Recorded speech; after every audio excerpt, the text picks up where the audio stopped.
Voilà. Donc, bonjour à toutes ceux qui nous ont rejoints. Euh, je vous remercie d'être là. Donc, l'association Français du Monde, une association reconnue d'utilité publique, qui est présente à peu près dans tous les pays où il y a une communauté française et qui est là pour,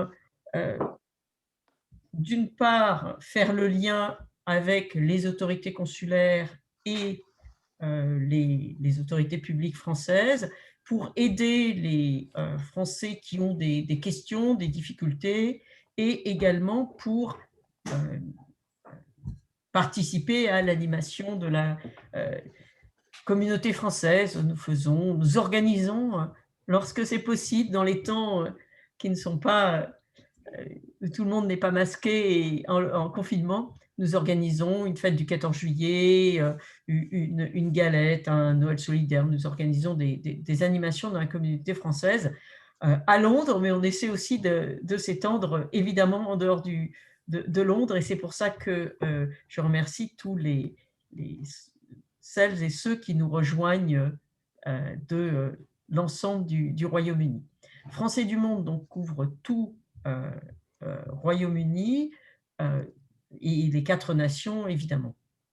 Alors, je vais présenter mes co-animateurs et nous répondrons ensemble à vos questions. Donc, moi-même, je suis à Londres depuis 2000. Je travaille dans les médias, en régulation des médias, et je suis présidente de la section Royaume-Uni de Français du Monde. Nous avons avec nous nos 2 élus conseillers consulaires qui sont Samy et Christophe, donc qui se présenteront rapidement également. Et nous avons également Thomas, qui est Thomas Godard, qui est enseignant-chercheur et qui est membre du conseil d'administration de Français du Monde au Royaume-Uni. Voilà, ensemble, nous allons essayer de vous répondre. Évidemment, nous avons mis vos réseaux sociaux parce que toutes les autres questions que vous avez, vous pourrez trouver des informations soit sur notre site web. Nous envoyons un certain nombre d'informations sur l'actualité et des choses qui peuvent vous intéresser sur nos comptes Twitter, Facebook. Et pour toute question précise, vous nous écrivez à contact@françaisdu.co.uk. Voilà, je vous remercie beaucoup. Je vais demander à mes camarades de se présenter et puis ensuite nous viendrons à prendre vos questions. Je propose que nous traitions d'une part les questions de déplacement, puisque énormément de questions concernent ces déplacements en cette période de crise sanitaire. Nous passerons ensuite à des questions sur le settled status et sur le pre-settled status, et nous verrons ensuite toute une série de questions qui ont été posées, qu'il s'agisse évidemment de beaucoup de questions sur la protection sociale et des questions qui sont liées au retour en France. Voilà. Donc, merci, et je demande peut-être à Samy, Christophe et Thomas de se présenter rapidement. Bonjour, merci Catherine. Est-ce que tu pourrais activer ma vidéo? Oui, bien sûr. Voilà. Attends. Voilà.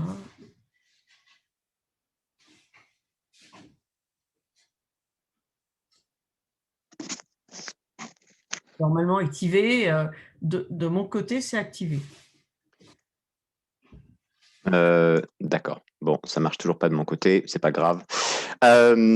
Bonjour à toutes et à tous. Je me présente rapidement, hein. Je m'appelle Samy Amar. Je suis effectivement élu conseiller des Français de l'étranger. C'est comme ça qu'on s'appelle maintenant depuis un petit peu moins de 3 ans, dans une période voilà, qui a été, comme vous le savez toutes et tous, extrêmement anxiogène, puisqu'il y a eu énormément de problématiques liées au Brexit et à la période de transition, qui se sont télescopées ensuite avec la crise sanitaire et tous les problèmes que ça a engendré, et notamment la précarité que cela a engendré chez beaucoup de nos compatriotes. Donc voilà, je mène avec mon collègue Christophe et avec les autres conseillers depuis un peu moins de 3 ans une action locale d'élus axée vraiment sur la solidarité, sur le contrôle démocratique de la dépense publique, parce qu'il y a des millions et des millions d'euros qui sont dépensés chaque année par le consulat, et qui doivent être dépensés dans un souci de justice sociale, d'équité, et de solidarité, et d'aide aux plus précaires. Donc voilà un Alice, petit je peu te en coupe une quelques mots. seconde, tu peux activer ta vidéo. Super. Pareil pour, voilà. Parfait. Bon, je ne vais pas me répéter, mais je me suis présenté, et j'ai à cœur évidemment d'échanger avec vous durant ce webinaire, et je vous remercie d'y participer, de prendre sur votre samedi pour échanger avec nous. Bonjour à tous, donc Christophe Adol, conseiller aussi des Français de l'étranger. Donc j'ai le plaisir de travailler avec Samy et Catherine depuis quelques années, et d'exercer ce nouveau mandat de conseiller des Français de l'étranger. Donc moi je suis enseignant au lycée français Charles de Gaulle. Je fais partie du conseil d'administration de Français du Monde UK. Et bien évidemment, de par mes fonctions, j'ai notamment suivi de très près ce qui est une des compétences des conseillers consulaires, c'est tout ce qui concerne les questions éducatives, d'enseignement du français et en français avec les écoles flammes. Et puis bien évidemment, dans le contexte particulier qu'a décrit Samy, il y a eu une attention particulière sur les difficultés liées aux bourses, difficultés économiques pour scolariser les enfants, pour pouvoir continuer à suivre les écoles flammes. Donc, on a eu des contacts réguliers avec le consulat pour faire remonter vos préoccupations et pour prendre en compte cette situation spécifique, de ces difficultés spécifiques de nos compatriotes liées à ce double contexte Covid plus Brexit. Voilà, merci beaucoup. Alors, je pense que nous pourrions peut-être commencer par la partie retour en France, où il y a eu énormément de questions. Je pense que Samy, tu avais pas mal travaillé sur cette question, donc tu peux peut-être répondre. Nous avons reçu, alors je vais vous donner les questions, parce que beaucoup de personnes ont posé des questions très très précises, mais qui tournent toutes autour de la même chose. Donc aujourd'hui, peut-on aller en France pour se rendre dans sa résidence secondaire ou chez ses parents? Alors, la réponse aujourd'hui, elle est, j'ai envie de dire, à double tranchant. Elle est un petit peu complexe parce qu'en principe, effectivement, oui, puisque la liste des motifs impérieux a été relâchée, et que donc, par conséquent, une résidence en France ou une personne vulnérable, proche en France, peut être un motif pour entrer. En revanche, il faut quand même faire attention. Il y a une situation qui est très différente ici et en France. Ici, on est sur une situation de déconfinement graduel, Oui. avec des contraintes de circulation qui sont en train d'être relâchées étape par étape, mais qui nous empêchent encore une fois de passer des vacances à l'étranger, hein, puisque les règles sanitaires britanniques l'interdisent encore, et donc c'est très clair là-dessus. Alors qu'en France, il y a une trajectoire un petit peu différente de reconfinement progressif. Donc, si vous avez des déplacements entre les deux pays à faire qui sont vraiment urgents, moi, ce que je dirais, c'est vous pouvez le faire, mais une fois, et ensuite, ne bougez plus. Parce qu'il y a quand même un virus qui circule. Il y a des variants nouveaux qui circulent avec une intensité redoublée, notamment en France actuellement. Donc, faites quand même très attention. Les règles sanitaires et de limite de circulation sont en vigueur, plus aussi strictes qu'il y a quelques semaines, avec les limites, avec les contraintes auxquelles on a été soumise et qui ont été très problématiques pour beaucoup de gens. Mais restons extrêmement vigilants. Donc oui, si vous avez un motif impérieux tel que ce que tu as décrit, Catherine, oui, mais faites-le une seule fois et ensuite ne bougez plus, parce que la situation en France et au Royaume-Uni est quand même encore extrêmement précaire sur le plan sanitaire.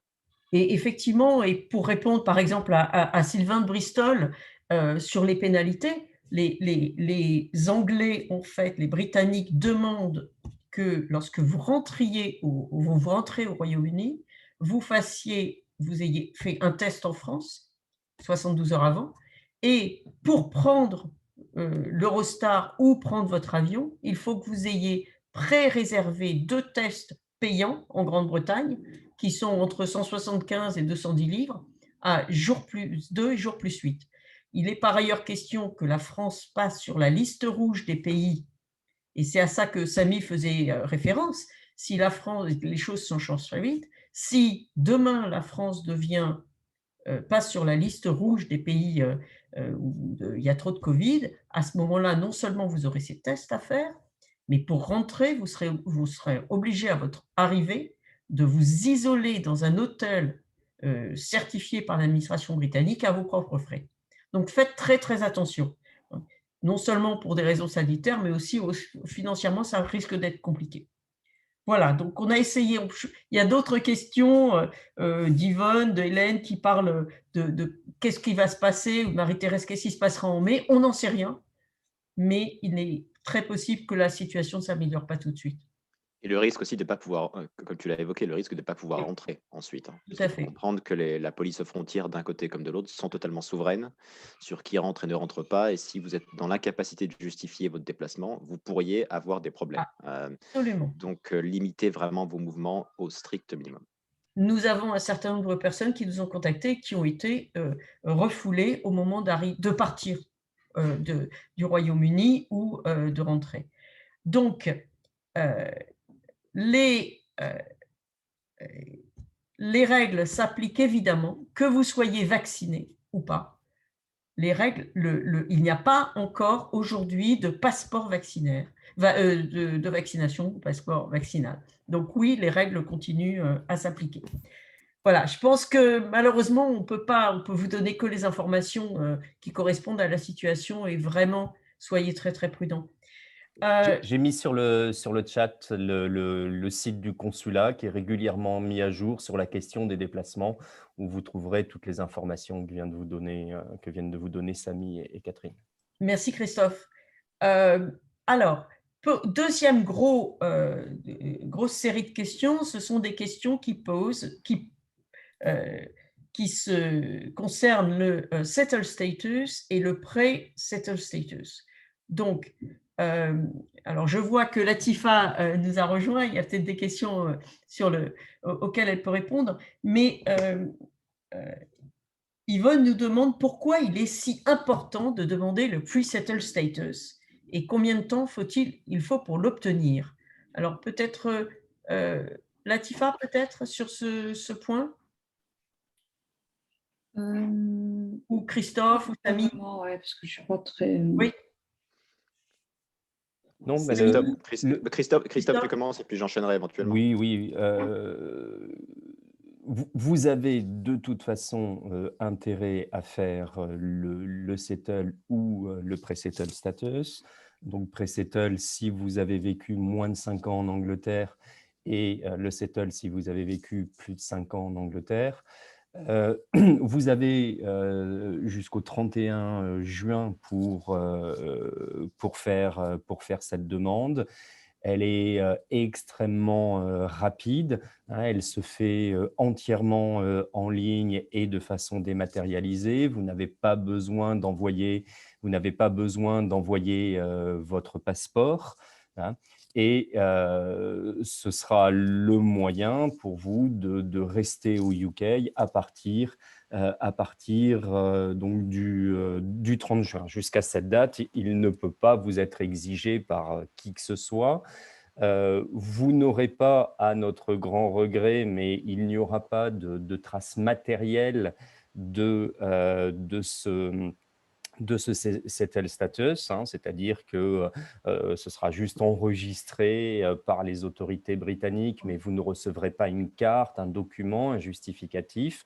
Vous aurez une confirmation par mail, mais qui n'aura pas de valeur juridique. Donc, cette démarche, il faut bien sûr la faire.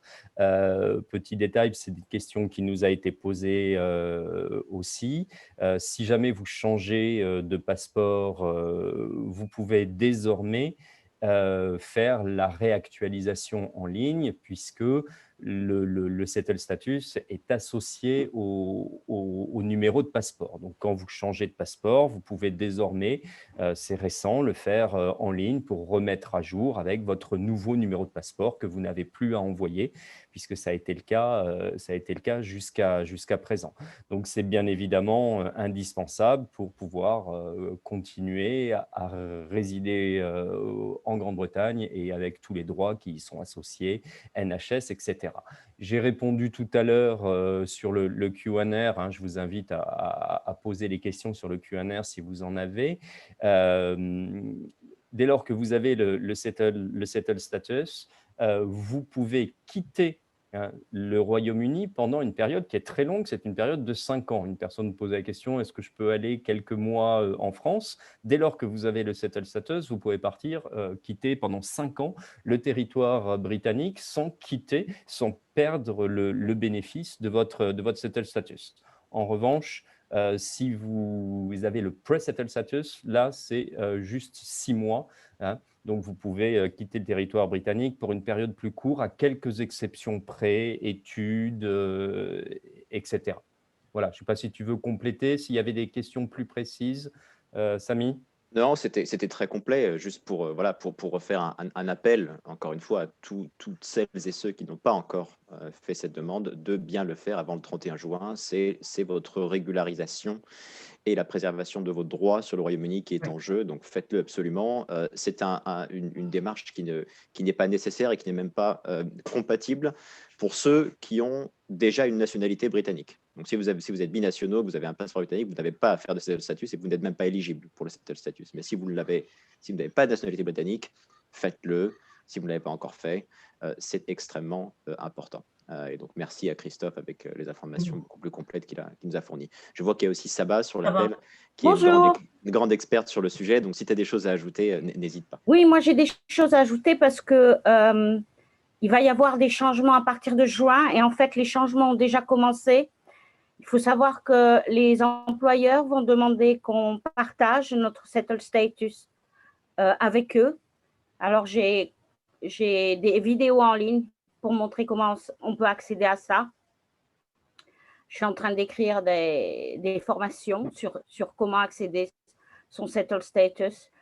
On commence à avoir des banques qui vont vous le demander aussi. Il y a des banques qui refusent catégoriquement d'ouvrir un compte pour des Européens s'ils n'ont pas le settle status ou le pre-settle status. Donc, c'est un statut migratoire britannique qui est très, très important pour les Britanniques. Il n'est pas important. On garde toujours, si on a notre nationalité française, on gardera toujours nos droits de circulation en Europe. Mais par contre, du point de vue britannique, il y a beaucoup de choses qui vont changer. Et je crois que ce qui est très, très important, c'est pour les gens qui vont avoir pre-settle status. Les droits ne sont pas les mêmes. Et il faut être… si on travaille, on acquiert des droits sociaux. Mais si on ne travaille pas, ça devient un peu plus complexe et compliqué. Parce qu'on peut se retrouver dans une situation où techniquement, on est éligible pour des bénéfices, mais en même temps, parce qu'on ne travaille pas, les critères de sélection montreront qu'on n'y a pas droit. Donc, ça veut dire qu'on tombe dans une catégorie un petit peu de gens qui vont être… ils ont un statut, mais ils n'ont pas accès aux services. Ils n'ont pas accès aux services, donc ça veut dire qu'en général, ça va être les councils en Angleterre qui vont prendre cette responsabilité. Et ça s'appelle No Recourse Public Fund. C'est-à-dire que c'est des gens qui ont un statut migratoire ou parfois qui n'en ont pas, mais qui n'ont aucun accès aux services. Et quand je parle de services, je parle de la santé, je parle de toutes les aides sociales auxquelles on pourra accéder. Donc, c'est assez important de préserver et d'avoir votre statut en ligne parce qu'il a des conséquences extrêmement importantes pour notre vie de tous les jours. Très bien, merci beaucoup. Donc, vraiment, settle status, c'est obligatoire. Alors, j'ai un certain nombre de questions sur les passeports. et notamment sur la possibilité de voyager avec une carte d'identité ou un passeport dans le sens britannique. Alors, pour l'instant, et ça va changer, mais vous pouvez encore voyager avec sur une carte d'identité. C'est valable jusqu'au 1er octobre 21, sauf si vous avez le settled ou pre-settled status, auquel cas, vous pourrez encore utiliser une carte d'identité. Donc, si vous avez le settled status, le passeport n'est pas indispensable, donc jusqu'en 2025. C'est ce que disent les Anglais et je vous mettrai le lien. Vous n'êtes pas obligé d'avoir 6 mois de validité, mais sur votre passeport. Donc, si vous partez avec un passeport qui a encore 3 mois, c'est bon. Pour rentrer au Royaume-Uni, vous pourrez. Simplement, il faudra que vous rentriez avant la fin de validité de votre passeport et donc que vous ayez un billet de retour montrant que votre passeport sera encore valide. Voilà, ça, c'est les questions que mettent les Britanniques. Voilà, je pense que j'ai répondu aux questions sur les passeports. D'autres questions, et peut-être ça c'est un de nos conseillers consulaires qui peut répondre. Il est encore difficile d'avoir des rendez-vous au consulat ou bien est-ce que c'est en train de beaucoup de personnes ont dit qu'elles n'arrivaient toujours pas à avoir rendez-vous pour refaire un passeport au consulat. Est-ce que Alors, ça se débloque un petit peu? les choses… Pardon, Samy, tu veux y aller? Vas-y, Christophe, Ouais. commence. Tu compléteras. Ouais. Je viens de répondre à une question là-dessus. C'est vrai qu'on a, Samy, tu étais présent lors de la dernière réunion de concertation consulaire, on a alerté le consul là-dessus, sur cette inquiétude qui était un petit peu forte, enfin qu'on sent et qu'on entend à chaque fois là, lors de nos webinaires où on discute avec la communauté française. Le consul s'est montré extrêmement rassurant sur ce point. Effectivement, les rendez-vous sont débloqués régulièrement, mais le consul nous a assuré, et j'ai répondu à une question en ce sens là sur le question-réponse, que les rendez-vous étaient accordés et des rendez-vous prioritaires étaient disponibles pour les personnes dont le passeport arrivait à expiration. En clair, il n'est pas nécessaire de commencer à s'inquiéter si votre passeport doit expirer dans un an, même dans 6 mois. Hein. Dès lors que votre passeport est sur le point d'expirer dans les 3 mois, vous pourrez obtenir un rendez-vous prioritaire pour que votre passeport soit fait dans un temps, et il est fait dans un temps qui est très court. Et vous avez désormais, c'est une grande avancée, la possibilité d'avoir votre passeport qui vous est renvoyé à la maison. C'est-à-dire que, surtout si vous n'êtes pas sur Londres, pour le dépôt de la demande, vous êtes obligé bien sûr de vous rendre au consulat. Et encore une fois, vous pourrez bénéficier d'un rendez-vous prioritaire si votre passeport est sur le point d'expirer. Quand on dit sur le point, le consul nous a dit 1 mois, 2 mois, pas besoin que ce soit beaucoup plus. Et dès le dépôt de la demande, vous faites la demande de renvoi du document, donc du titre, dès lors qu'il est arrivé. Il vous est renvoyé par pli sécurisé, moyennant des petits frais de 8 livres de mémoire. Samy me corrigera, mais je crois que c'est de cet ordre-là. Mais en revanche, il faut penser à en faire la demande dès le dépôt de votre demande de passeport. Voilà, si tu veux compléter. Non, voilà, c'est ça. Et puis, juste pour dire que le consulat ne laissera pas en plan des personnes dont le passeport va expirer. Voilà, ça c'est évident. Et donc, s'il y a des situations où c'est le cas, alertez-nous et puis on fera le relais. Mais en principe, les services consulaires sur le service des visas sont assez efficaces, sont assez bons, et ils ne laissent pas en plan des gens dont le passeport va expirer et qui pourraient du coup ne pas être capables de rentrer sur le territoire national. Donc, en principe, ça Merci. devrait aller. Alors, j'ai deux questions que je vais prendre rapidement parce qu'elles sont une question sur le permis de conduire est-ce que j'ai besoin de changer mon permis de conduire? Alors, à Olivier qui demande s'il doit repasser en Angleterre son permis français. Alors, les questions, ce n'est pas de repasser un examen, qu'il s'agisse de la France ou de l'Angleterre. La question, elle est de transformer son permis, de demander la transformation. Pour l'instant, les Britanniques n'exigent pas la transformation d'un permis européen. Pour l'instant, vous pouvez vivre 20 ans sans transformer votre permis. Ils ne l'exigent pas. Ils sont en train de réfléchir à le rendre obligatoire. Ça n'est pas le cas. À suivre. Évidemment, c'est une information que Français du Monde diffusera si jamais ça arrivait. Pour l'instant, vous pouvez continuer à conduire avec votre permis français. Par contre, si vous avez un permis britannique, vous pouvez tout à fait l'utiliser pour rester en France.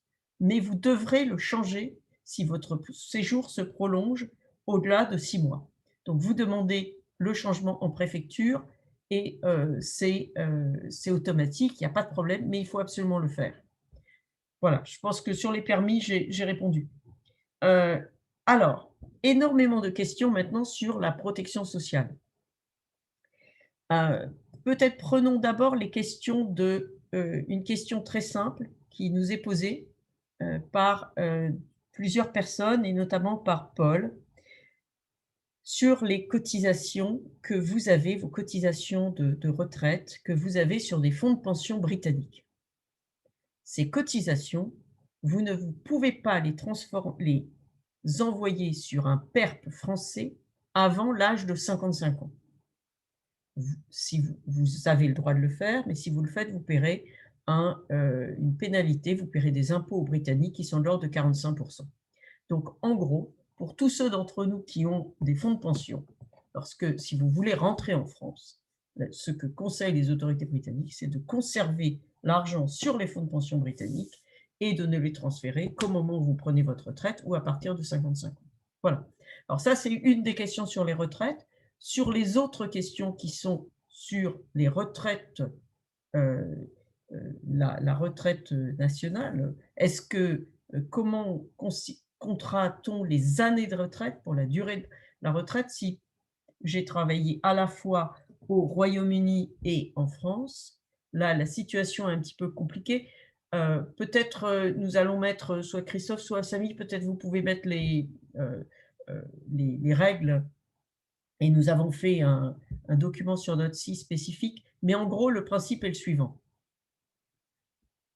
Si vous avez travaillé en France et au Royaume-Uni avant le Brexit, vos trimestres vont s'additionner. Ils continueront à s'additionner ils continueront au moment où vous prendrez votre retraite, qu'il s'agisse en France ou à Grande-Bretagne, à s'additionner. C'est-à-dire que vous ne perdez rien.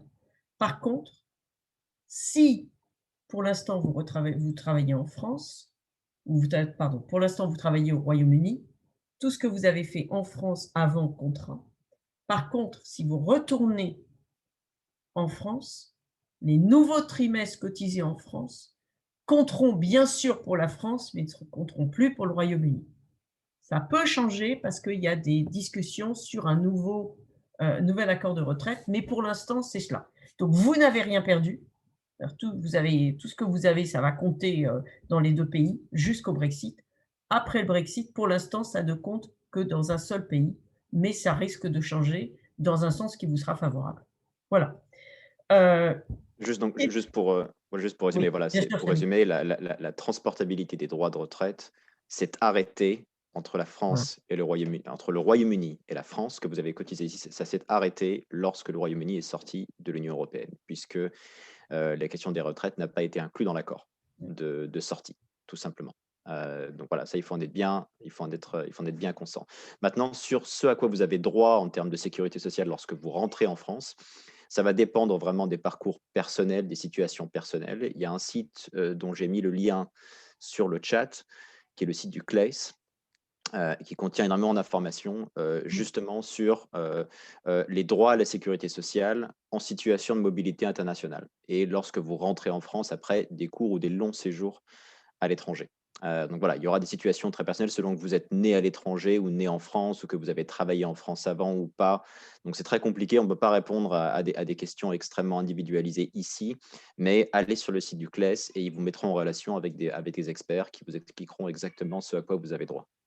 Voilà, j'ai mis aussi un deuxième site qui est très utile et qui est très bien fait, qui commence par un questionnaire vraiment en fonction de votre situation, qui est un site du ministère du ministère des Affaires étrangères qui s'appelle Retour en France, simplicité.fr. J'ai mis le lien sur le chat. Et en fonction de votre situation, selon si vous êtes salarié, étudiant, entrepreneur, retraité, etc., vous avez toutes les situations sur les questions de retraite, de sécurité sociale, etc. Avec celui du CLES, ce sont deux sites effectivement très utiles pour d'éventuels retours en France. Voilà. Merci, merci Christophe. Deux questions qui concernent la protection sociale pour le retour en France. Alors, qu'il s'agisse de Français ou qu'il s'agisse de conjoints britanniques de Français. Alors, premièrement, pour Philippe, par exemple, si vous avez eu à un moment donné un numéro de sécurité sociale en France, c'est-à-dire grosso modo, si vous êtes né en France, vous avez un numéro de sécurité sociale. Si vous l'avez perdu, pas de panique, c'est très facile à retrouver dans n'importe quelle caisse d'assurance maladie ou CPAM, ça s'appelle, ou bien caisse de vieillesse. Vous pouvez vous adresser à celle de votre dernier lieu de naissance. Mais Philippe, qui a fait son service militaire en France, a absolument un numéro de sécurité sociale. Si vous êtes né à l'étranger, c'est un petit peu plus compliqué, mais c'est aussi très facile à obtenir. Vous pourrez l'obtenir. Il faut savoir que ce qu'on appelle le numéro de sécurité sociale, c'est le numéro d'identification sur le registre INSEE de tous les Français. Donc ça, en gros, dès votre naissance, vous en avez un. Notamment si vous avez passé le bac en France, par exemple, vous avez obligatoirement ce numéro, qui est votre numéro de sécurité sociale. Donc, à quoi avez-vous droit si vous êtes français et que vous rentrez en France? Tous les résidents français depuis plus de 3 mois, quelle que soit leur nationalité, ont droit à la protection universelle maladie d'assurance maladie qui s'appelle la PUMA. Pour cela, il suffit que vous soyez résident depuis plus de 3 mois et vous la demandez en arrivant à la caisse de sécurité sociale de votre domicile et vous l'aurez le premier jour du 4e mois. Donc ça, n'ayez pas d'inquiétude. Ça ne dépend pas de votre nationalité. Ça ne dépend pas, ça dépend de deux choses, de votre résidence et évidemment si vous travaillez ou si vous cotisez. Vous travaillez à l'étranger mais cotisez à la Caisse des Français de l'étranger, par exemple, vous avez droit aussi à la sécurité sociale en France grâce à vos cotisations. Mais pas de panique pour les Français qui rentrent en France. Maintenant, bonne nouvelle, pour cette petite période du Covid, on ne sait pas encore pour quand, cette période des 3 mois ne s'impose pas. C'est-à-dire que si vous rentrez demain en France, de manière définitive, vous aurez la sécurité sociale tout de suite. Voilà, je pense que j'ai répondu aux questions de Philippe, de Claire, aux questions de Marie-Thérèse. J'ai peut-être une question que quelqu'un peut prendre. Christophe, peux-tu peut-être, ou Samy, parler de la nouvelle carte EIC? Très rapidement, c'est la carte d'assurance maladie. Oui, oui, c'est ça. Oui. Donc, lorsque le Royaume-Uni faisait partie de l'Union européenne, on avait tous droit à vous savez, cette carte bleue, European Insurance Card, qui nous permettait d'avoir accès à des soins gratuits en urgence lorsqu'on voyageait en France ou ailleurs, d'ailleurs, dans l'Union européenne. Cette carte est toujours valide, mais elle va transitionner vers un nouveau mécanisme qui s'appelle la Global Health Insurance Card et qui permettra, encore une fois, d'accéder aux soins en urgence en France lorsque vous rentrez pour des séjours courts, parce que si vous rentrez de manière plus permanente, là, il vaut mieux, voilà, encore une fois, accéder à la sécurité sociale dans tout ce qu'elle a à offrir. Mais pour des soins en urgence sur des séjours courts, un mécanisme d'assurance maladie sera conservé. Des informations, alors peut-être que, voilà, je crois que Christophe met des liens Voilà, sur le chat pour vous orienter. Voilà. On a mis mais tu l'avais mis co-conférencier, Catherine, donc je l'ai mis pour tout le monde. Oh, pardon. Voilà, donc... J'espère que je n'ai pas fait cette erreur pour le CLACE. Tout le monde a bien vu le CLACE ou... Ah oui, j'avais bien... Attends, le CLES. Ah non, c'était pour les panélistes, mince. Alors bon, il faut le Mince. renvoyer, donc... Ok. ok. Tu le fais, Je ça vais le faire. Voilà. Je le fais. Je crois que sur le retour en France, oui, que Christophe vous avez mis le lien très bien fait du site Retour en France, qui répondra à toutes les questions. Il y a peut-être une question particulière qui a été posée concernant l'ouverture d'un compte en banque en France. Alors ça, ce n'est pas une question qui se pose seulement aux gens qui rentrent, c'est une question qui se pose à tout le monde. La législation française rend très difficile aujourd'hui l'ouverture d'un compte pour un Français qui n'habite pas en France. Il faut savoir que pour des raisons de lutte contre le blanchiment, etc., et la fraude, c'est extrêmement difficile. Donc, soit vous avez eu un vieux compte en banque, y compris un compte d'épargne, un livret d'épargne. Vous avez un livret d'épargne en France quand vous étiez tout petit, que vos grands-parents ont ouvert, ça peut vous permettre d'ouvrir un compte à la poste. Ça, c'est une première chose. Deuxième chose, si vous avez une résidence secondaire en France, ou notamment pour des gens qui vont s'installer, vous pouvez aussi ouvrir un compte en contactant une banque de votre lieu de domicile avec votre taxe foncière, une taxe d'habitation si vous en avez. Sinon, c'est compliqué. Un certain nombre de banques acceptent, et ce que vous pouvez faire, c'est que vous pouvez contacter une banque qui a, alors je ne veux pas faire de la pub, mais HSBC, Banque Transatlantique, etc., Barclays, ont des agences à la fois en France et en Angleterre et peuvent vous permettre d'avoir un compte en euros dans votre banque britannique qui vous permettra de faire des transferts en euros. Mais sinon, si vous habitez complètement au Royaume-Uni, que vous n'avez pas l'intention de rentrer en France, il est extrêmement difficile d'ouvrir un compte en banque français. Vous pouvez passer par des banques en ligne, mais à un moment donné, il risque de vous fermer votre compte sans préavis parce que normalement c'est interdit. Voilà. Pas une très bonne nouvelle, mais malheureusement c'est la situation actuelle. Catherine, juste, je vois plusieurs questions sur le indefinite leave to remain et la différence entre ça et le settled status, et est-ce qu'il faut quand même faire le settled status si vous avez le indefinite leave to remain? La réponse est oui, il faut absolument faire le settled status. Le indefinite leave to remain ne garantit pas nécessairement vos droits au-delà du 30 juin, de la même manière que le settled status. Donc, même si vous avez le indefinite leave to remain, faites le settled status quand même.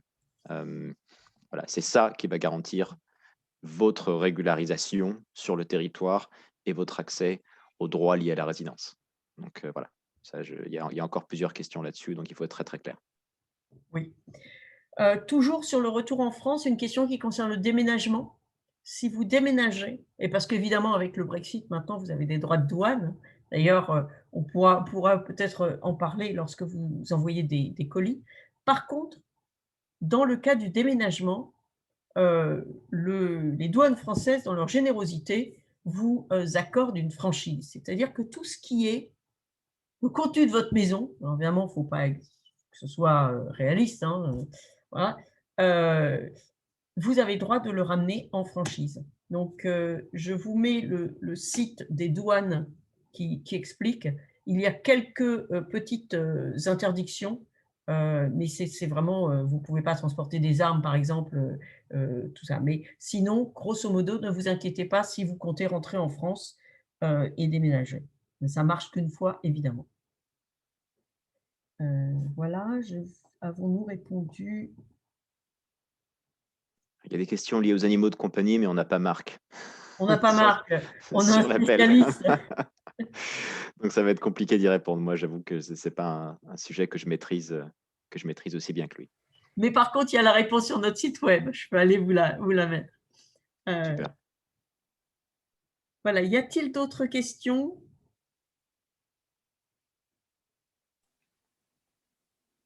Je regarde aux participants. J'ai vu qu'il y a des questions sur les frais, sur les droits de douane. Ah oui. Pour des envois, des colis, etc. Donc ça, effectivement, depuis la fin de la période de transition, donc depuis le 1er janvier de cette année, les compagnies de de transport tels Chronopost ou d'autres peuvent effectivement vous demander des droits de douane. Et donc, il faut toujours bien spécifier la valeur de ce qu'il y a dans ces colis et puis les motifs. Voilà, si c'est pour vous, si c'est un cadeau, normalement, il devrait y avoir des exemptions, mais c'est des systèmes qui sont encore pas très, très bien rodés. Moi, j'en ai fait l'expérience récemment. Donc voilà, bien mettre la valeur estimée de ce qu'il y a dans le colis et puis le motif. Parce que normalement, si c'est un cadeau ou si c'est vos propres affaires que vous déménagez, il devrait en principe pas y avoir les mêmes droits de douane. Mais il est tout à fait possible effectivement que ces compagnies vous demandent de payer des droits de douane à l'avance ou à la réception. Voilà, alors je vois simplement que Brigitte nous donne une information concernant la difficulté de l'échange des permis de conduire entre le Royaume-Uni et la France. Alors en fait, les choses ont changé. Il est vrai qu'il y a eu une petite période pendant laquelle ça a pu être difficile parce qu'il n'y avait pas d'accord, mais qu'il y a maintenant un accord qui autorise, il y a des formulaires à remplir. Je vous ai mis le site. Ce qui change depuis le 1er janvier 21, permis de conduire, vous donne le lien exact vers le formulaire qu'il faut remplir. Il y a eu une petite période en janvier où ça n'était pas le cas, et c'est vrai qu'il y a certaines personnes qui ont eu des difficultés. Voilà. Mais ça, heureusement, c'est réglé. Y a-t-il une liste de produits interdits quand on revient au Royaume-Uni? Oui, tout ce qui est produits frais, produits de viande, produits laitiers sont interdits et avec des restrictions imposées par la loi sur tout ce qui est alcool, cigarettes, etc. Voilà, au niveau des quantités. Mais tout ce qui est produits laitiers, produits de viande frais sont effectivement interdits. Alors, il y a… Et il était déjà avant le Brexit, hein, juste pour oui, confirmer. c'était déjà avant le Brexit. Ouais. Il y a dans l'Eurostar des chiens, qui en général sont plutôt des chiens explosifs, qui est habilité à tester les explosifs et pas le fromage. Par contre, à Roissy, ils testent tout, y compris si vous arrivez avec un sandwich au fromage. Les conserves, les chiens ne peuvent pas détecter les conserves. Je ne pense pas que leur odorat leur permette. Mais c'est quand même interdit. Donc, si vous vous faites fouiller, on les confisquera, mais dans un cas, si les douaniers peuvent très bien aussi vous imposer une amende. Donc, les produits à base de viande, produits laitiers sont effectivement interdits. Juste pour donner une bonne nouvelle, quand même, une des rares bonnes nouvelles et points positifs de ce Brexit, c'est que nous aurons désormais la possibilité de profiter du duty free, de la détaxe, de se faire détaxer donc les produits qu'on ramène avec soi à des fins de consommation personnelle, bien sûr. Vous aurez la possibilité de vous les faire détaxer en France. Selon voilà, les modalités habituelles. En ce moment, on reçoit beaucoup de messages d'informations commerciales de différents sites qui proposent, différents organismes qui proposent de vous accompagner dans les démarches de détaxe. Voilà, c'est un des rares points positifs. On pourra se faire détaxer maintenant voilà, des biens qu'on achète en France pour les ramener en Angleterre.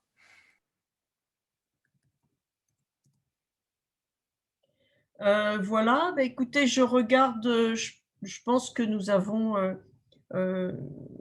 répondu à pas mal de questions. On me demande le site, donc je suis en train de mettre le site Retour en France à tout le monde. Ouais. J'ai mis le site des douanes aussi pour répondre à la oui. question du monsieur qui me demande, pardon, je ne sais pas si c'est un monsieur d'ailleurs, mais qui me demande combien on peut ramener de vin. Voilà, on trouve tout ça sur le site des douanes. La quantité reste assez impressionnante, hein, donc Ouais. ça va, il y a de quoi faire. Oui. Dans sa valise, ça va. Alors, est-ce que la date du Brexit est le 31 janvier 2020 ou le 31 décembre 2020? Alors, le Brexit, c'est le 1er janvier 2020. 1er janvier. C'est et le 1er c'est janvier, donc ni l'une ni l'autre. C'est le Voilà, 1er c'est ça. janvier. C'était le 1er janvier 2021. Alors, il y a une petite différence d'heure, puisqu'en fait, c'est à 11 heures en Royaume-Uni le 31 décembre, puisqu'il y a l'heure de décalage et que le minuit, c'est l'heure continentale. Voilà. Écoutez, je crois que nous avons répondu à toutes les questions, à moins que certains, si vous voulez lever la main peut-être, si vous avez des Oui, on peut en questions. prendre quelques-unes à l'oral, peut-être, dans le quart d'heure qui On nous peut en reste. prendre quelques-unes. Donc, Tout à fait. Je réponds aux dernières sur le Q&A. Je ne sais pas si j'aurai Voilà. le temps de tout faire. Mais... Ah. Voilà, je vois qu'il y a un spectateur qui a levé la main.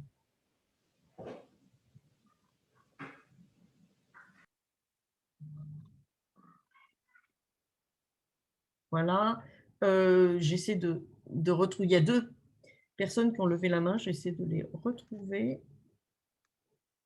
Est-ce que les personnes qui ont levé la main, excusez-moi, petit problème d'écran, est-ce que les personnes qui ont levé la main peuvent l'indiquer dans le chat et je vais leur donner la parole, parce que je ne vois pas là les 3 personnes qui ont levé la main.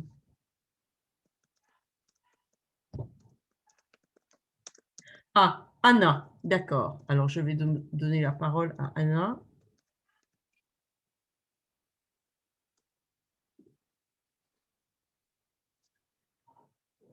Anna. Voilà, vous pouvez parler, Anna. Bonjour. Bonjour. Excusez-moi, je suis navrée, j'ai raté le début, je m'excuse, j'espère que ma question n'est pas redondante. Je sais que personne n'a une boule de cristal, mais est-ce que vous savez à tout hasard si après la mi-mai, dès lors que les voyages internationaux pourront reprendre, si vous avez vu qu'ils nous obligent à faire 2 tests obligatoires au retour au Royaume-Uni, 2 jours, 8 jours. Est-ce que vous avez une idée ou des informations si ce sera maintenu après la mi-mai? C'est Oui, très probable. Oui. très probablement. Il faut compter dessus. Oui. Très probablement et certainement jusqu'à la dernière étape de juin, parce que ça dépend de la situation dans les pays voisins, pas de la situation du Royaume-Uni. Et on voit bien qu'en France, ça explose complètement. La situation est très mauvaise sur le plan sanitaire en France actuellement. Alors, Voilà. je vois une question très importante là, enfin très importante, elles sont toutes très importantes, hein, mais celle-ci particulièrement, je vous en prie, merci à vous, qui a lieu hormis motif impérieux. Est-ce que la fermeture des frontières constitue une justification suffisante pour rester en dehors du Royaume-Uni, par exemple quand on est bloqué en France pendant plus de 6 mois? Et alors ça, malheureusement, il y a un article qui a été publié là-dessus récemment, c'est pas clair du tout. C'est-à-dire pas clair, malheureusement. C'est pas clair, et si vous êtes bloqué en France à cause des fermetures de frontières liées au Covid pendant plus de 6 mois, il n'est pas garanti que vous ayez toujours accès à votre pre-settled status lorsque vous rentrez après une période de 6 mois. Donc malheureusement, il y a un petit peu un vide juridique là-dessus. On n'en sait pas plus. On a passé des demandes. Je sais que notre sénatrice Hélène Conway est un petit peu sur le sujet parce que c'est un vrai problème. Mais malheureusement, au jour d'aujourd'hui, ça ne fait pas partie des motifs qui peuvent vous permettre de conserver votre pre-settled status, même avec un séjour à l'étranger de plus de 6 mois. Au jour d'aujourd'hui, non. Est-ce que ça va être corrigé? On l'espère. Voilà. Merci beaucoup. Lara, David, vous avez une question? Voilà, vous pouvez parler. Oui, bonjour. Moi, j'ai 2 petites questions. La première, je trouve beaucoup de réponses sur la double nationalité, mais est-ce que la France accepte la triple nationalité? Parce que c'est difficile de trouver une réponse. Samy, vas-y. La réponse est oui. D'accord. Voilà. Et mon autre petite question, vous parliez de changement tout à l'heure à partir de juin. Moi, actuellement, je travaille. Est-ce que si je décide après juin, éventuellement, de devenir étudiante, étant donné que j'ai travaillé, est-ce que je vais quand même perdre éventuellement des aides aux bourses anglaises, tout ça? Vous voulez dire au revenu de transfert? Vous parlez de revenus de transfert, d'aide sociale, etc.? Des aides étudiantes. Je sais qu'il y a des aides du gouvernement, notamment soit pour pallier aux dépenses générales, soit tout simplement pour une bourse pour faire pour les études en soi. Toutes ces aides-là. Est-ce que ça va changer ou pas? Tant que vous êtes résidente légale au Royaume-Uni, que vous travaillez ou que vous étudiez, votre accès aux droits, question revenu de transfert, sécurité sociale, reste le même. Donc après, ça dépend de votre situation personnelle. Voilà, est-ce que vous avez le droit à des allocations chômage ou pas? Tout ça dépendra de votre parcours personnel. Mais votre accès aux droits ne devrait pas être modifié par votre changement de statut travailleuse ou étudiante. A priori, non. Je parle sous le contrôle de mes collègues, hein, Saba, Et de Christophe. Saba, peut-être. Oui. Pour être honnête, ce qui va changer, c'est si vous n'avez pas le settle ou le pre-settle status, vous ne pourrez pas avoir accès aux mêmes droits à l'éducation parce que vous serez considéré comme un étudiant étranger. Donc, les aides sont vraiment très, très, très différentes.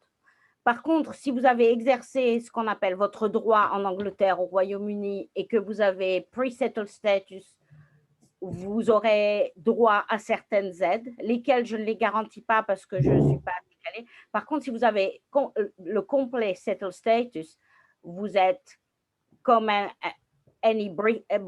comme tous les Britanniques, sujet sur les critères de sélection, vous pouvez accéder aux aides. Merci, Saba. D'accord, merci. Peut-être quelque chose de particulier sur notre site pour préciser toutes ces questions d'aide auxquelles peuvent avoir droit les gens en settled status et en pre-settled status, Samy.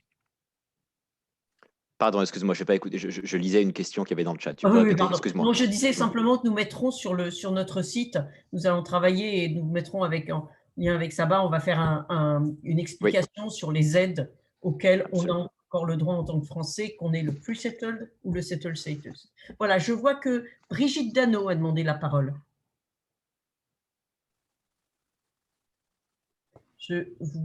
Voilà, vous pouvez parler, Madame Dano.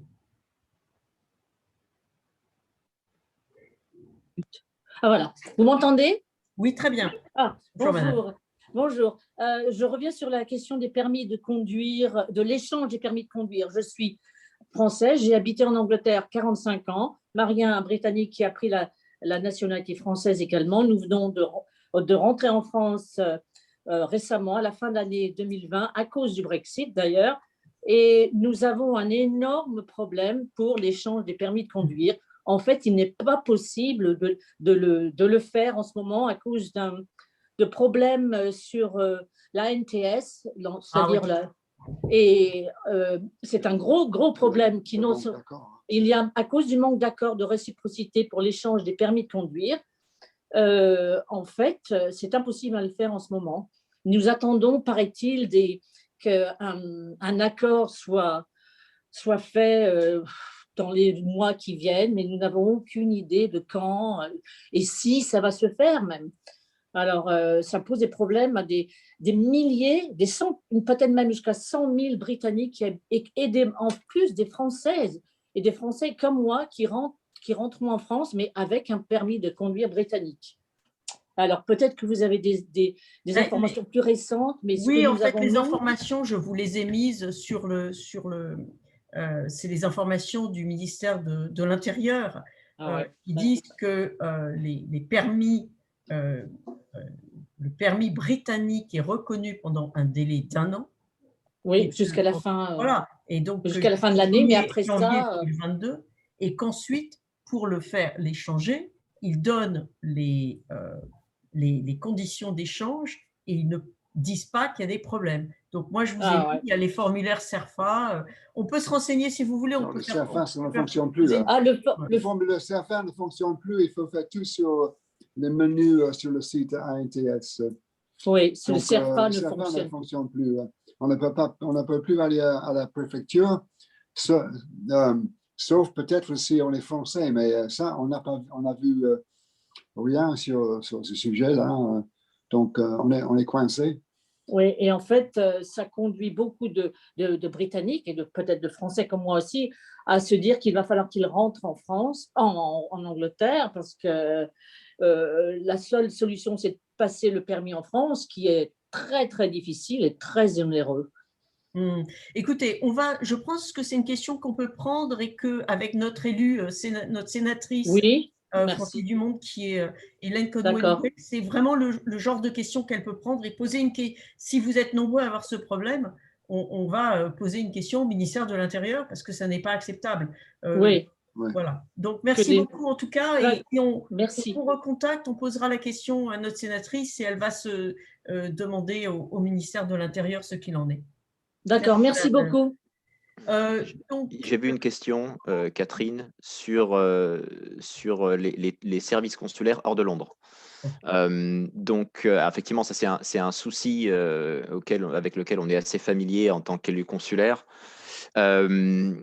La France n'a pas totalement dématérialisé les démarches d'obtention des passeports. Donc, il faut effectivement faire des empreintes biométriques, il faut prendre des photos, enfin, il faut se rendre sur les lieux du consulat pour faire la demande.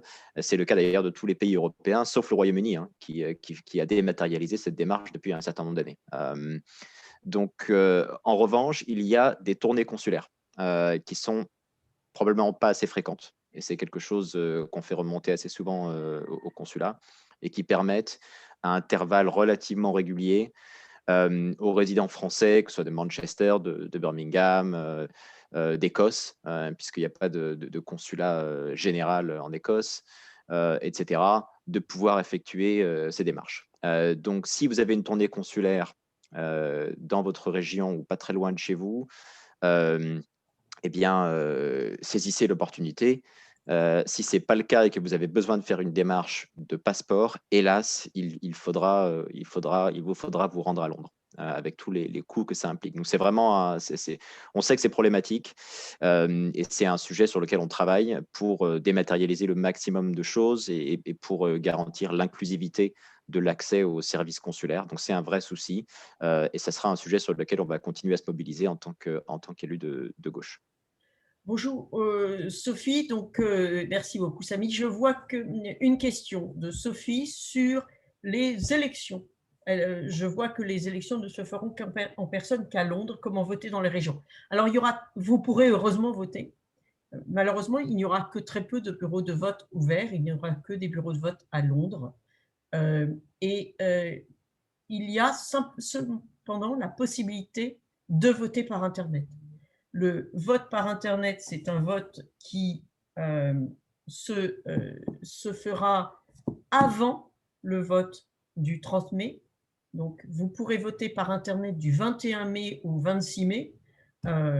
C'est 11 heures à chaque fois, hein, c'est pareil, c'est midi. Mais pour cela, il faut simplement que vous ayez donné au consulat avant le 23 avril votre adresse email. Donc, si vous êtes inscrite sur le registre consulaire, si vous avez reçu cet email et vous êtes avec nous, c'est que vous êtes inscrit sur le registre consulaire, puisque c'est comme ça que nous avons utilisé vos adresses email en tant qu'association reconnue d'intérêt public. Nous avons le droit d'utiliser. Donc, vous allez recevoir des codes qui vous permettront de voter par Internet. Il ne sera pas nécessaire de vous déplacer, heureusement. Il y a aussi, bien sûr, le troisième vote qui est toujours possible, qui est de donner procuration à quelqu'un qui habite Londres, mais comme pour donner procuration, il faut aller voir un consul honoraire ou le consulat, c'est peut-être beaucoup plus simple pour vous de voter par Internet. Voilà. Tu voulais rajouter quelque chose sur les modalités de vote, Samy, ou je vois qu'il y a encore… Non, juste pour dire qu'il faut absolument voter par Internet. Voilà, on ira même jusqu'à déconseiller aux gens d'attendre le 30 mai et de se déplacer dans un contexte sanitaire incertain au bureau de vote. Donc, voter par Internet, ça va être ouvert pendant 6 jours. Vous aurez largement le temps de le faire. C'est absolument ce qu'il faut faire. Donc, c'est un moyen fabuleux de pouvoir exprimer son suffrage, qui est malheureusement pas ouvert à la majorité des Français. C'est vraiment une des seules élections républicaine qu'on peut faire par Internet, donc il faut absolument le faire. Et c'est un système vraiment très sécurisé qui a été essayé à plusieurs reprises et qui marche très bien. Donc, il faut le faire. Tout à fait. Alors, je vois encore deux questions. Une question sur le renouvellement des passeports français. Est-il possible de le faire en France? La réponse est oui, à condition que vous soyez là pour le récupérer en France. Vous pouvez faire le passeport dans n'importe quel lieu où un Français peut faire le passeport. Mais il faut absolument que vous sachiez le récupérer dans ce même lieu. Donc, si c'est un passeport, si vous êtes au Royaume-Uni, évidemment, ça ne se pose pas, mais quelqu'un me posait la question pour l'occasion d'un séjour assez long en France, oui, c'est possible. Écoutez, je pense qu'il n'y a plus de... Attendez, je vérifie s'il y a encore des mains levées. Valérie Ostermayer, je vous donne... Non, main baissée. Brigitte Dano, Véronique Davis, Nicolas Bélanger, Muriel Foulonneau, et ensuite on s'arrêtera parce que nous aurons atteint notre heure. Alors, Nicolas Bélanger. Oui, il y a une nouvelle carte d'identité qui est le nouveau format qui va bientôt être qui devrait être mis en place. Est-ce qu'on a besoin de faire quelque chose de spécifique pour les changer ou faut attendre que la carte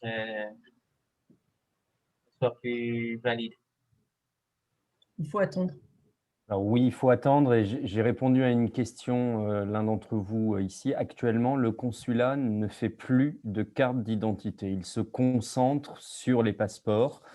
Certes, la carte d'identité est toujours valide jusqu'en 2025 normalement pour pouvoir voyager, mais il est très fortement conseillé de voyager avec son passeport, et en tout état de cause, vous pouvez, si vous avez une adresse en France, faire refaire votre carte d'identité en France, mais le consulat ne délivre plus de carte d'identité pour le moment. Il se concentre sur la délivrance des passeports, et voilà, il est conseillé de refaire en priorité son passeport plus que la carte d'identité. Merci Christophe. Muriel Foulonneau.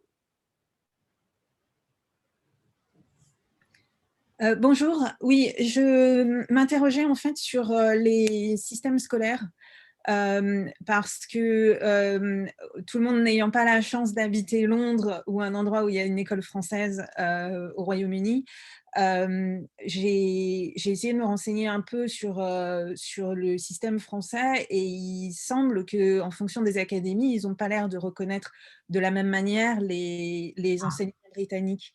D'une part pour les sections normales et d'autre part pour les sections internationales. Et j'aurais bien aimé savoir s'il y avait des discussions ou si vous aviez un retour d'expérience sur ces sujets. Alors oui, je confirme que les règles sont très différentes en fonction des académies, voire en fonction des établissements de retour.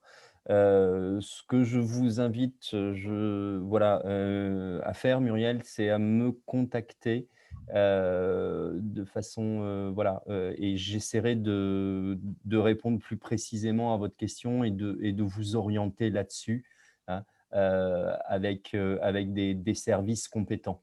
Voilà. Est-ce qu'il s'agit d'un retour en France et donc Oui, voilà. d'une continuité pédagogique C'est après bien le retour ça. en France? Là, on parle D'accord. effectivement d'enfants qui ont été scolarisés dans le système anglais et qui réintègrent ensuite le système français. Donc, c'est vrai que les règles sont très, très variables d'une académie à l'autre, et encore une fois, même d'un établissement à l'autre. Donc ça, Muriel, on va mettre l'adresse de contact de Français du Monde, et vous pourrez me contacter, et je vous mettrai en relation avec un service qui, notamment au lycée Charles de Gaulle, qui est habitué à gérer ce type de transfert, puisque nous avons des sections britanniques aussi. Merci Thomas qui vient de mettre l'adresse de contact. Dernière question, je vois, c'est, je crois, Véronique Davis. Bonjour. Bonjour. C'est une question à propos de retraite. J'ai fait plus de la moitié de ma carrière en Grande-Bretagne, et j'envisage de repartir en France pour l'âge de la retraite qui approche. Je voulais savoir si le versement des retraites peuvent être faites sur une banque française.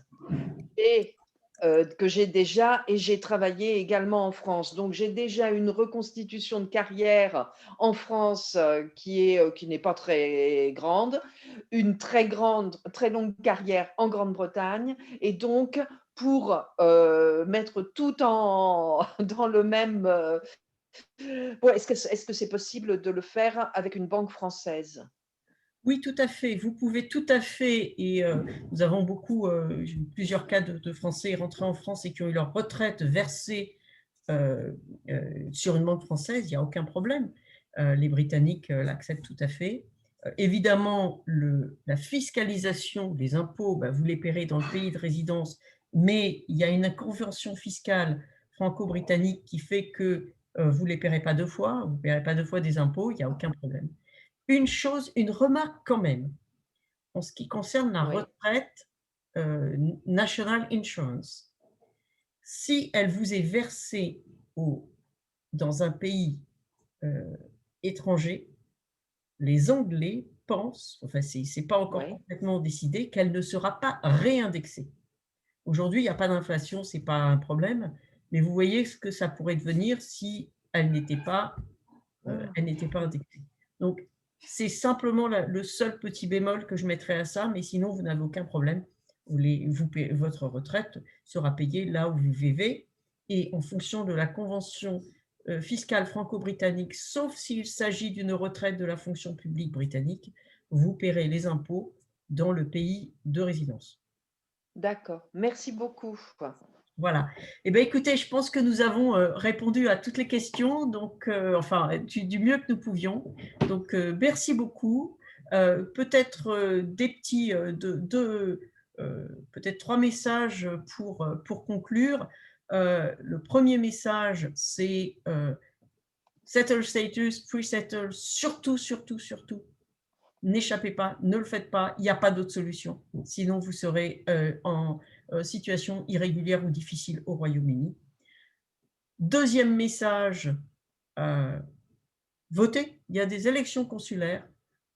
Inscrivez-vous, votez. Pourquoi c'est important? Parce que vous savez, la représentation des Français à l'étranger, c'est pas quelque chose qui va de soi. Il y a beaucoup de pays dans lesquels les communautés à l'étranger ne sont pas du tout représentées, on n'entend pas leur voix. Et il y a beaucoup de gens qui se sont battus pour qu'on ait ces droits. Donc surtout, il faut voter parce qu'une forte participation, ça montre que c'est vraiment important et ça donne la possibilité de continuer et que nous ayons des élus qui puissent vous aider, qu'il s'agisse d'élus consulaires, d'élus nationaux au Sénat et aux élections législatives. Et puis, dernier message, Français des mondes, nous sommes là pour vous aider, pour répondre à vos questions. Donc, Thomas, que je remercie, a remis à plusieurs reprises nos contacts. Surtout, vous avez des questions, n'hésitez pas à nous contacter. Nous ferons de notre mieux pour vous répondre. Et si, comme nous ne le savons pas, par exemple, ou quand il y a un vrai problème comme sur les permis de conduire, eh bien, nous pouvons intervenir avec nos sénateurs et sénatrices français de l'étranger, notamment celle qui suit notre circonscription, plus particulièrement, c'est Hélène Conway-Mouret. Voilà, donc, merci beaucoup. Et c'est quelque chose que nous referons, donc, parce que tous les Français ont des questions, donc nous essayons de procéder groupe par groupe, parce que vous êtes très, très nombreux, il y a plus de 150 000, enfin, un grand nombre, Samy, à combien de Français, beaucoup inscrits, mais donc merci beaucoup. Voilà. 140 000. 130 000. Voilà. 140. Donc, 140 000. nous procédons. Merci beaucoup. Merci à Christophe, Samy, à Thomas, Latifa, à Saba, à tous. Merci à tous. Et d'avoir été présents, d'avoir répondu à nos questions, et merci à tous. Bon week-end à tout le monde, bonnes vacances et joyeuses Pâques. Au revoir. Bye. Voilà, au revoir. Merci beaucoup.